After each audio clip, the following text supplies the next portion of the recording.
اعوذ باللہ من الشیطان الرجیم بسم اللہ الرحمن الرحیم ادعو الى سبیل ربک بالحکمت والموعظۃ الحسنہ وجادلهم بالتي هي احسن ان ربک هو اعلم بمن ضل عن سبیلہ وهو اعلم بالمهتدین۔ صدق اللہ العظیم۔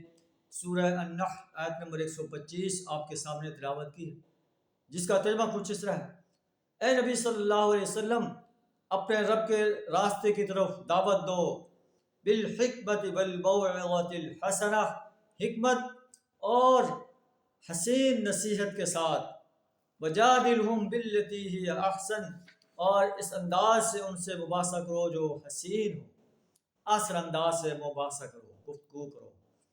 آپ کا رب زیادہ جانتا ہے کہ کون اس کے راستے سے بھٹکا ہوا ہے، وَهُوَ أَعْلَمُ بِالْمُهْتَدِينَ، اور اس بات کو بھی وہ زیادہ جانتا ہے کہ کون ہدایت کے راستے پر ہے۔